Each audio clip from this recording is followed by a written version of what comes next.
नमस्कार, आप सुन रहे हैं ईशा इनसाइट्स, जहां हम लेकर आते हैं बेहतरीन किताबों के ऑडियो बुक्स और समरीज, वो भी हिंदी में। द मिलेनियर फास्ट लाइन के लास्ट चैप्टर में आपने सुना फास्ट लाइन बिजनेस का सबसे पावरफुल टूल है मार्केटिंग एंड ब्रांडिंग। बिजनेस सिर्फ सर्वाइव करता है, ब्रांड थ्राइव करता है। बिजनेस को अक्सर आइडेंटिटी क्राइसिस होता है, इस वजह से वो प्राइस वॉर्स में घुस जाता है। ब्रांड को मालूम होता है कि वो कौन है और किसके लिए अलग है। यूनिक सेलिंग प्रोपोजिशन तुम्हें क्राउड से अलग बनाता है। हर इंसान चाहता है वो अलग दिखे, वैसे ही हर ब्रांड को भी यूनिक होना जरूरी है। मार्केट में बहुत ज्यादा एड्स और नॉइस हैं, तुम्हारा मैसेज तभी दिखेगा जब वो क्लटर से अलग होगा। अगर तुम्हारा प्रोडक्ट किसी पोलराइज्ड ऑडियंस को टारगेट करता है तो बोल्ड और पोलराइजेशन अप्रोच इफेक्टिव होती है। अट्रैक्टिव कंटेंट अटेंशन ग्रैब करता है, इतना सिंपल है। लोग डिसीजन इमोशन से लेते हैं, लॉजिक से जस्टिफाई करते हैं।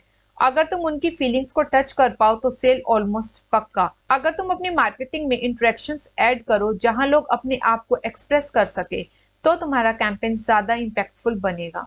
पहले ये देखो मार्केट में क्या नॉर्मल है, फिर उस कन्वेंशन को ब्रेक करो और उल्टा करो। हर कस्टमर ये सोचता है, मुझे क्या मिलेगा, what's in it for me. तुम्हारा मैसेज डायरेक्टली इस नीड को टारगेट करना चाहिए। अपने प्रोडक्ट की फीचर्स को देखो कंज्यूमर की नजर से, फिर सोचो इस फीचर का फायदा क्या है, इससे कस्टमर को क्या रिजल्ट मिलेगा। तुम्हारा प्राइस इनडायरेक्टली बताता है कि तुम्हारा प्रोडक्ट कितना वैल्यूएबल है। अगर तुम खुद अपने प्राइस से कंफर्टेबल नहीं हो तो तुम अपने ब्रांड को एवरेज बना दोगे।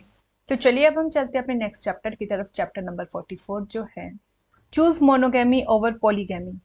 No horse gets anywhere until he is harnessed. No steam or gas ever drives anything until it is confined. No Niagara is ever turned into light and power until it is tunneled.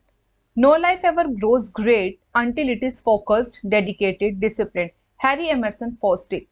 कोई भी घोड़ा तब तक कहीं नहीं पहुंचता जब तक उसे लगाम ना दी जाए। कोई भी स्टीम या गैस तब तक किसी चीज को नहीं चला सकती जब तक उसे कन्फाइन न किया जाए। नियाग्रा फॉल से भी तब तक रोशनी और पावर नहीं मिल जाती जब तक उसे टनल ना किया जाए।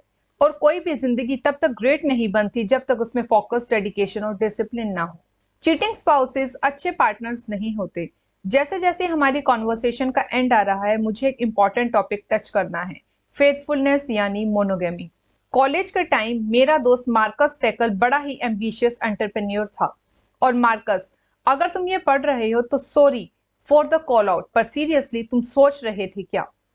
मार्कस हर वीक एक नई बिजनेस में घुस जाता था।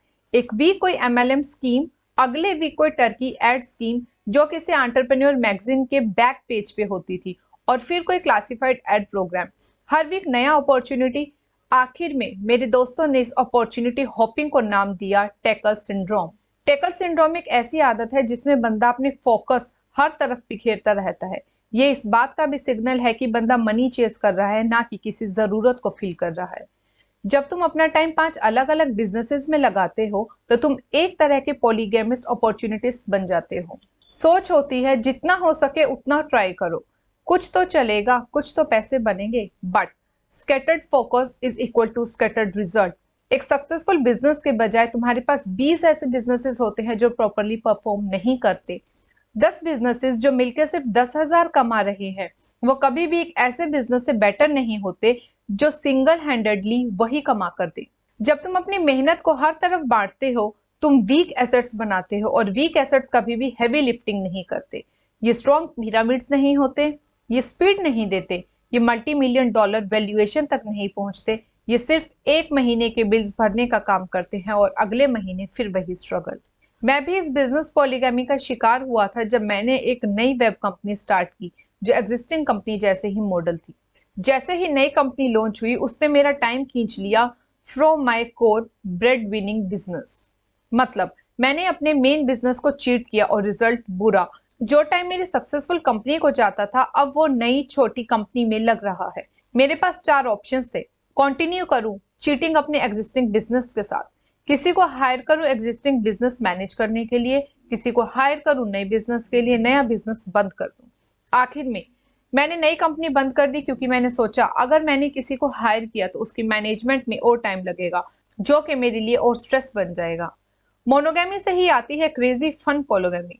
मुझे कोई भी ऐसा हाईली सक्सेसफुल पॉलीगेमिस्ट अपॉर्चुनिटिस्ट याद नहीं जो पहले मोनोगेमस ना रहा हो।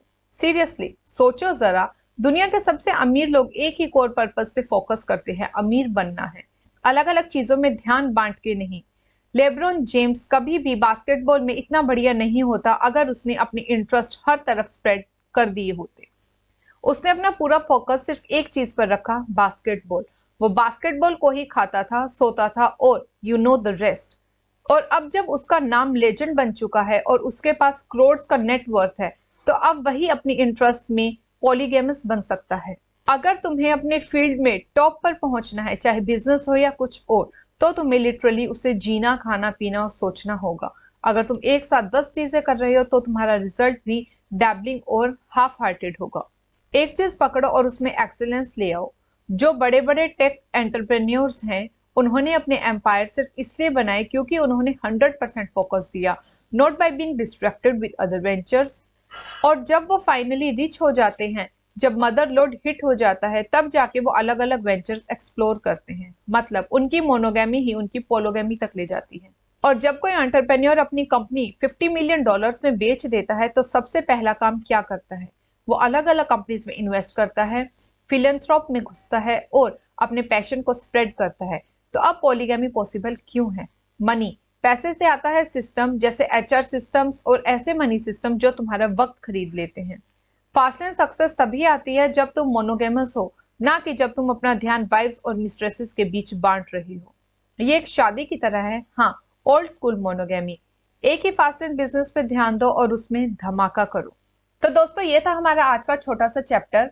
अगर ये ऑडियो आपको पसंद आई हो तो इसे लाइक करें, शेयर करें और इस चैनल को सब्सक्राइब करना ना भूलें। सुनते रहिए, क्योंकि हर किताब के अंदर एक नई शुरुआत होती है। धन्यवाद।